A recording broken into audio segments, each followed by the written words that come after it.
What if you rose from your coffin at your own funeral? Or a honeymoon dive turned deadly under suspicious circumstances? Picture a man surviving an iron rod blasting through his brain, only to become a stranger to himself. These aren't horror tales, they're real events that challenge reality.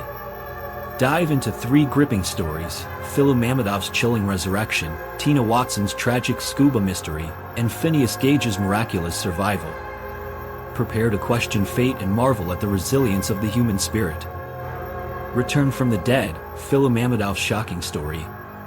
In the early morning hours of June 2011, Filu Mamadov, a 49-year-old woman from the Russian city of Kazan, woke up feeling an unusual wave of nausea. She had been experiencing some health issues in the past few weeks, and her doctors had advised her to take it easy, avoiding stress and rest whenever possible. On this particular day, Filu decided to heed her doctor's advice and called out from work. She planned to stay home, make some tea, and try to recover. However, the situation took an unexpected turn. As Filu prepared tea in her kitchen, she began feeling even worse. Her nausea intensified, her chest ached, and she started sweating profusely. Recognizing that something was seriously wrong, she decided to lie down in the bedroom. But as she walked towards the room, her chest tightened painfully, and she suddenly collapsed to the floor, unconscious. Her husband, Philly, rushed to her side, desperately trying to wake her up, but she didn't respond. In a panic, Philly dialed 112, the emergency number in Russia, and called for an ambulance. By the time the ambulance arrived, Filu had stopped breathing. The medical team attempted to revive her, but it was too late. Filu was declared dead at the hospital. Heartbroken, Philly was left to grapple with the reality of losing his wife of nearly 30 years. However, according to their religious customs, funerals must take place within 24 hours of a person's death. With little time to mourn, Philly immediately set about arranging the funeral. The next morning, in a fog of grief, he dressed in his best suit, joined by friends and family, to pay his last respects to his beloved wife. Upon arriving at the funeral home, Philly entered the room, his steps slow, his heart heavy with sorrow. The wooden chairs were arranged facing the front, where a table displayed Filu's open casket, surrounded by flowers. The stark, impersonal decorations did little to mask the grief that hung in the air. Philly, overwhelmed by the grief of the moment, walked slowly down the aisle toward the casket. As he drew closer, he noticed something strange. His wife, who had been embalmed poorly due to financial constraints, looked very different. The makeup they had applied to her face was thick and unnatural. The sight of her, painted in heavy eyeliner and bright red lipstick, so out of character for her, struck him as eerie, almost unrecognizable. Philly took a few moments to compose himself, fighting the tears that threatened to overcome him. As he stood there, holding his mother's and brother's hands, he tried to focus on the prayers for the deceased, pushing the image of his wife's lifeless body out of his mind. But just as the family was praying, a strange, disturbing sound came from his mother. It was an unnatural, guttural noise, one that startled Philly out of his grief. He turned to see his mother trembling, her eyes locked forward. Following her gaze, Philly froze in horror. There, at the front of the room, Filu was sitting up in her coffin, staring blankly at the mourners, her eyes wide open. The deep, unsettling makeup on her face seemed even more grotesque now, and the mourners fell silent, unsure of what they were witnessing. For a brief moment, it was as if time stood still. Then, without warning, Filu let out a horrifying scream, a noise that came from deep within her chest. The mourners screamed in terror, and chaos erupted inside the funeral home. Philly, still paralyzed by shock, ran to his wife, trying to make sense of the impossible sight before him. As he embraced her, the scream faded into silence. Filu looked up at her husband, eyes wide with terror, before her body slumped back into his arms. The room was still, save for the panicked cries of those present. Despite the confusion, the funeral workers rushed to call emergency services. But the shock of her resurrection had taken a toll on Filu's already fragile body. Within minutes, she was rushed back to the hospital, but this time, there was no hope. Filu was declared dead once again, her heart failing a second time. It would later be revealed that Filu had indeed suffered a heart attack when she collapsed in her kitchen. However, when she was initially declared dead, her body had simply entered a state of deep unconsciousness with very shallow breathing. The shock of awakening in her own coffin, realizing she had just attended her own funeral, caused an overwhelming amount of stress on her system, leading to another heart attack. This time, it was fatal. The story of Filu Mamadov's miraculous return from the dead left everyone involved with lingering questions and feelings of disbelief. For Filu, the emotional toll was unimaginable. He had just embraced the unimaginable, his wife rising from the dead, only to lose her once more in a matter of minutes. But for the others who had witnessed the chaotic scene at the funeral, it left them reeling from the sheer impossibility of what had unfolded before their eyes.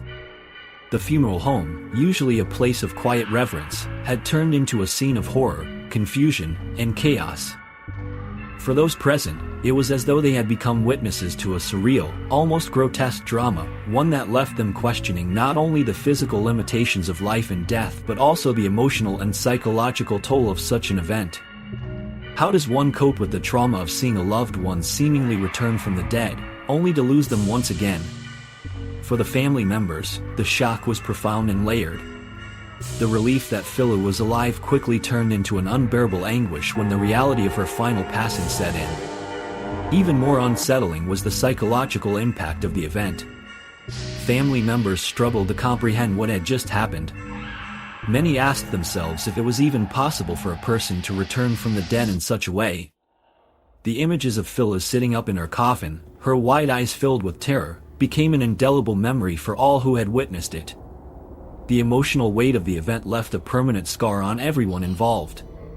In the days that followed, conversations around the funeral home revolved not around the mourning of Filu's death but about the miraculous and tragic turn of events that had unfolded in that room.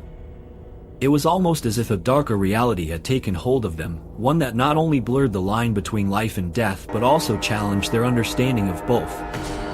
For Filu, the ordeal was not over even after the funeral. In the quiet moments at home, he would often find himself replaying the scene in his mind, the horror, the confusion, and the desperate hope that flickered in his chest when he thought he might get another chance with his wife. But that hope was quickly dashed, leaving behind only the haunting memories of the funeral, a time when life and death had been inexplicably intertwined. The image of his wife, once a comforting presence in his life, now seemed like a ghost, forever trapped in a moment that neither he nor his family could fully comprehend. The story of Filu Mamadov's miraculous return from the dead remains one of the most haunting tales of life, death, and the terrifying unpredictability of fate. It is a stark reminder that even in our darkest moments, reality can still surprise us in the most bizarre and horrifying ways.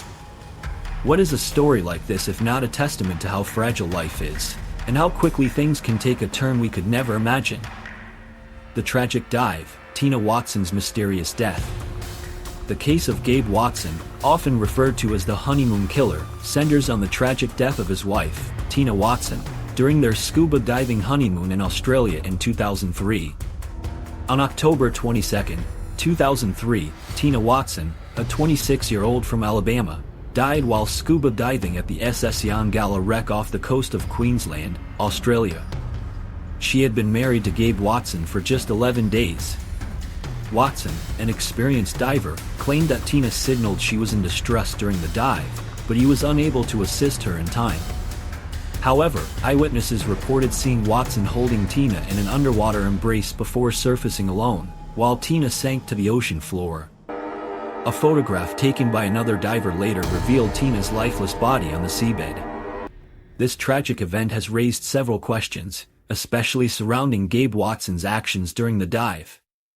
According to the diver's account, Gabe had been seen underwater holding Tina in a firm grip, not attempting to help, but seemingly controlling her movements. Witnesses stated that it appeared Tina was attempting to break free from his grasp, suggesting a possible struggle.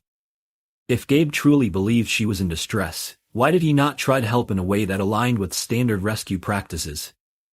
This discrepancy between his account and the observations of others has fueled suspicions that his actions were intentional.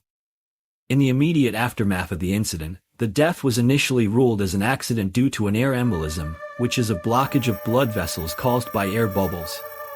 Air embolisms are often linked to rapid ascents, while scuba diving or holding one's breath during ascent, both dangerous practices. Tina Watson's sudden death was attributed to a possible air embolism, but this explanation did not sit well with many, especially after Gabe's actions raised doubts about his sincerity. In 2009, Gabe Watson was tried in Australia for the manslaughter of Tina Watson. The case received considerable media attention, as the public was divided on whether Gabe was guilty of intentionally harming his wife or if this had been a tragic accident. Watson pleaded guilty to manslaughter, admitting he failed to assist Tina during the dive. He was sentenced to 4.5 years in prison, with eligibility for parole after serving 18 months. The plea deal was controversial, as many believed he should have been charged with a higher offense due to the nature of the incident. The trial brought to light several inconsistencies in Gabe Watson's account of events. Although he was an experienced diver, Gabe's failure to act as a trained rescue diver raised suspicions. During the trial, it was revealed that he had not properly communicated his distress to the dive leader, nor had he attempted any standard emergency procedures, such as signaling for help or attempting a rescue. These omissions were critical in the prosecution's case, painting a picture of neglect rather than a genuine attempt to save his wife. After serving his sentence in Australia, Watson was deported to the United States, where he faced charges of murder and kidnapping. Prosecutors alleged that Watson had planned his wife's death for financial gain. Before their wedding, Gabe reportedly asked Tina to increase her life insurance policy and named him as the sole beneficiary. This raised further suspicions, as it painted a potential financial motive for Tina's death. However, in February 2012, Judge Tommy Nail dismissed the charges in Alabama, stating that the prosecution had failed to present sufficient evidence to prove intent or motive. Despite the ruling, many were left with lingering questions about Gabe's actions, and his acquittal in the U.S. did little to quell the public's doubts about his involvement in Tina's death. The case left a lasting impression on the public's perception of both Gabe Watson and the justice system's handling of the matter. Life insurance policy. Before their wedding, Watson had allegedly asked Tina to increase her life insurance policy and name him as the sole beneficiary. This raised suspicions about potential financial motives. Some believe that Tina's death was no mere accident but part of a calculated plan to secure a financial payout for Gabe. Grave desecration. In 2007, Tina's remains were exhumed and moved to a different grave site purchased by Watson. This act, which was not immediately understood, seemed to have no clear explanation beyond Gabe's personal preference. Subsequent surveillance revealed Watson removing flowers and gifts from Tina's grave, which he claimed were big, gaudy, plastic arrangements. The removal of these items raised further questions about his emotional state and motivations, especially considering the controversial nature of his wife's death. Media and public opinion. The case garnered significant media attention, with many labeling Watson as the honeymoon killer. The sensationalist coverage fueled debates over the legitimacy of Gabe's explanations, with some individuals believing he was a victim of a miscarriage of justice, while others remained convinced that he had played a role in his wife's death. Despite his acquittal, public opinion remains divided, with some believing in his innocence and others questioning the adequacy of the legal proceedings. The ongoing media coverage and public fascination with the case have ensured that the tragic events of Tina Watson's death are unlikely to be forgotten anytime soon. Many still question the true nature of her death, with some pointing to Gabe Watson's past behavior as indicative of premeditated actions. The story has remained a case study in legal controversies and the complexities surrounding personal motives, leading to debates about whether the true story will ever come to light. The mysterious circumstances surrounding Tina Watson's death continue to haunt those involved, as well as the family and friends who were left to cope with the devastating aftermath. For Tina's family, the loss of their beloved daughter, sister, and friend remains a bitter memory, compounded by the questions surrounding Gabe's role in the tragedy. With the case closed, they are left to wonder if justice was truly served. The iron rod incident. Phineas Gage's miraculous survival. Phineas Gage, a 25-year-old railroad foreman, became one of the most famous figures in the history of neuroscience after surviving an accident that should have killed him. On September 13, 1848, Gage was working on a railroad construction project in Cavendish, Vermont. He was responsible for using explosives to break apart rocks, a task that required precision and care. Gage, an expert in explosives, was highly respected by his peers, known for his sharp mind and leadership. However, on that fateful day, a mistake during the preparation of a blast would change his life forever. As Gage was tamping the explosive powder into a hole in the rock, the tamping iron, a 3-foot-long, 13-pound rod, was accidentally ignited by a spark from the surrounding rock. The iron rod shot through the air like a missile, entering Gage's skull beneath his left cheek, passing behind his left eye, and exiting through the top of his skull. The force of the impact was immense, and the injury was catastrophic. Despite the severity of the injury, Gage was able to stand up and walk away from the scene, even though he had lost his left eye, and his skull had been severely damaged. Gage's survival was nothing short of miraculous. His co-workers were astonished as they saw him walk, albeit in a dazed and confused state. It is said that Gage muttered, "Jesus Christ, what's happened to me?" as he stumbled forward. Remarkably, he was still conscious, though he was bleeding profusely. The injury caused massive damage to his frontal lobe, a part of the brain responsible for decision-making, behavior, and personality. Incredibly, Gage was able to give his own account of the accident shortly after it happened, further solidifying the miraculous nature of his survival. As he was rushed to a local doctor, it became clear that Gage had survived an injury that would have killed most people. His skull was so badly damaged that it left a hole large enough for doctors to observe his exposed brain. Despite the severity of the injury, Gage's heart continued to beat, and he remained conscious. His survival shocked the medical community and became the subject of intense interest. What followed, however, was even more fascinating. Gage's recovery was nothing short of miraculous, but it came with a significant change in his personality. Before the accident, Gage had been known for his conscientiousness, social grace, and leadership abilities. He was highly regarded by his peers and was trusted to lead teams and make important decisions. However, after the accident, his personality underwent dramatic changes. Gage became impulsive, irreverent, and often lacked good judgment. Where he had once been a reliable and thoughtful leader, he now displayed erratic behavior. He became prone to fits of anger and would frequently act without considering the consequences.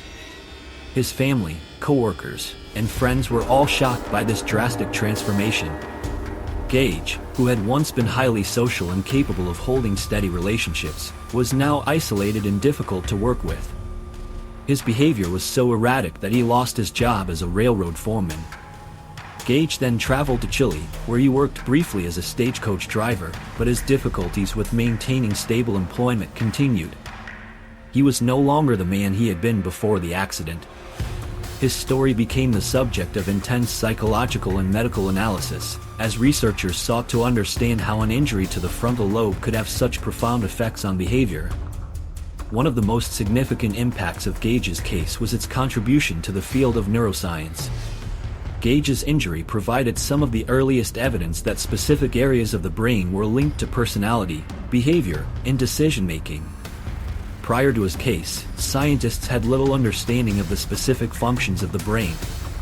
Gage's case offered valuable insight into how brain injuries could affect a person's ability to make decisions, control emotions, and maintain a stable personality. Gage's case also helped to advance the understanding of the frontal lobes, which were identified as playing a key role in regulating behavior and making complex decisions. The damage to his frontal lobe was consistent with the changes in his personality, providing clear evidence that this region of the brain was essential for maintaining social norms, self-control, and rational thinking. This insight laid the foundation for modern research into the role of the brain in shaping behavior. As Gage's case became more widely known, it sparked further studies into the connection between brain injuries and personality changes. The medical community began to realize that the brain was not a static organ, but one that could be dramatically altered by trauma. This realization led to the development of new theories about brain plasticity, the idea that the brain could reorganize itself and adapt to changes after injury. It also raised awareness about the importance of the frontal lobes in determining a person's cognitive and emotional well-being. Phineas Gage lived for approximately 12 years after his accident, although his life was marked by significant challenges. His personality remained altered, and he continued to experience difficulty maintaining stable relationships and employment. In 1860, Gage died from complications related to his injury.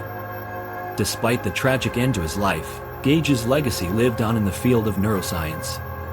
Today, Gage's skull and the tamping iron that caused his injury are preserved and displayed at the Warren Anatomical Museum at Harvard Medical School. These artifacts serve as a reminder of the medical miracle that was Phineas Gage and the lasting impact his case had on our understanding of the brain.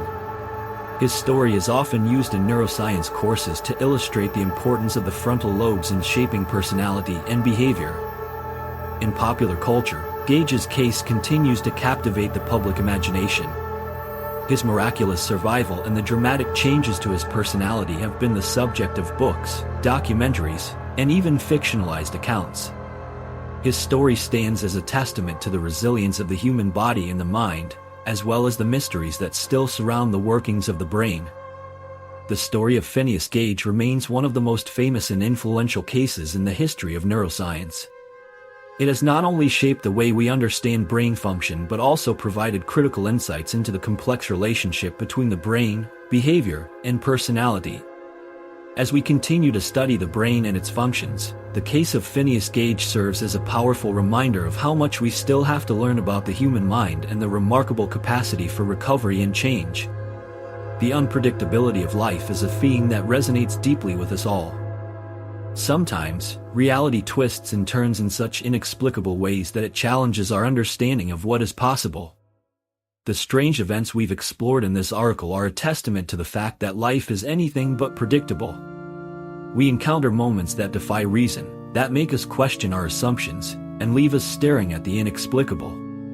The events we've discussed, a train foreman surviving a deadly explosion, a woman rising from her own coffin, remind us of the strange and mysterious forces that shape our lives, forces beyond our control or understanding. Fate, that elusive force, often feels like a shadow we cannot escape.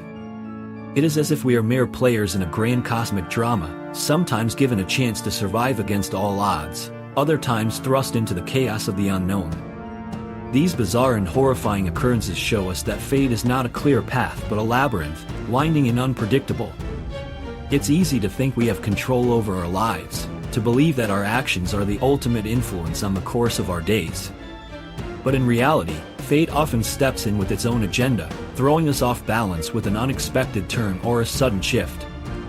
It is in these moments, when the expected is torn apart, that we truly come face to face with the fragility and randomness of life. Yet, it is in these very moments that human resilience shines brightest. There is something extraordinary about the way people respond to such impossible circumstances. Phineas Gage, despite the horrendous injury he endured, didn't simply survive, he lived. His body, though deeply scarred, carried him forward, and despite profound changes in his personality, he adapted to a new, though altered, life. The human spirit, it seems, has a remarkable capacity for survival, to push through the unimaginable and continue. This resilience is not just physical, it's mental and emotional too. In the face of adversity, we find ourselves drawing from wells of strength we didn't know existed. It's a testament to the tenacity of the human will. The stories we've explored remind us of the unpredictable nature of existence and the strange role fate plays in shaping our lives. But more than that, they underscore an important lesson. In the most uncertain moments, we discover our true resilience. The human spirit, despite all odds, is often capable of bouncing back, of enduring and even thriving in the face of disaster. Life may not always go as planned, and the unexpected may come crashing down when we least expect it, but our ability to survive and adapt is nothing short of extraordinary. As we reflect on these stories, we are reminded of the value of embracing life's unpredictability. Instead of fearing the unknown, perhaps we should learn to live with it, accepting that we don't always control the path ahead. It is our ability to confront the unimaginable and keep moving forward that defines us. The next time life takes an unexpected turn, perhaps we can face it with the same courage and resilience that Phineas Gage or the woman who rose from the dead displayed. The true nature of fate, it seems, is not in predicting the twists and turns but in how we respond when they come.